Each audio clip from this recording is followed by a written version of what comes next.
Nurjahan novel ഭാഗം 1. എന്താ മോളെ ഒരാലോചന? കുൽസു ചോദിച്ചു. ഏയ് ഒന്നുമില്ലടി. അങ്ങനെ ഇല്ലാന്നൊന്നും പറയണ്ട. എനിക്കറിഞ്ഞൂടെ എന്നെ. കളിക്കാതെ പറ പെണ്ണെ. എടി എനക്കറിഞ്ഞൂടെ എൻ്റെ വീട്ടിലെ അവസ്ഥ. എൻ്റെ ചെറിയക്കാൻ്റെ ഇത്താൻ്റെയും കാര്യമല്ലേ. അതൊക്കെ എനിക്കറിയാലോ. എൻ്റെ ഇക്കാക്ക ഉണ്ടായിരുന്നെങ്കിൽ എന്നും പറഞ്ഞ് നൂർജഹാൻ കരഞ്ഞു. ബെല്ലടിച്ചു.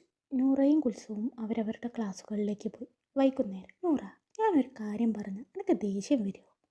അതേ പറ, എന്നാലല്ലേ പറയാൻ പറ്റുള്ളൂ. ഭാഗം 2. നിനക്ക് തൽക്കാലം എൻ്റെ വീട്ടിൽ നിന്നൂടെ? അത് ആയിരുന്നു കാര്യം. ഞാൻ പേടിച്ചു പോയി. എൻ്റെ വീട്ടിൽ സമ്മതിച്ചാൽ ഞാൻ വരാം. വീട്ടിൽ ചോദിച്ചിട്ട് പറയാം. ശരിടേ. ഉമ്മ ഉപ്പ എനിക്കൊരു കാര്യം പറയാനുണ്ട്. എത്താ മോളെ? അത് പിന്നെ ഉമ്മ, ഞാൻ എൻ്റെ ഫ്രണ്ടിൻ്റെ വീട്ടിൽ നിന്നാലോ എന്നാ കരുത്. തൽക്കാലം ഉമ്മയും ഉപ്പയും മോനെ നോക്കണം. ഒരു വാടക വീട് കിട്ടുന്നവരെ മാത്രം. നിനക്കതാണ് താല്പര്യമെങ്കിൽ ഞാൻ എതിർക്കണില്ല, ഉപ്പ പറഞ്ഞു. നൂറ സക്കീറയുടെ റൂമിലേക്ക് ചെന്നു. തുടരും.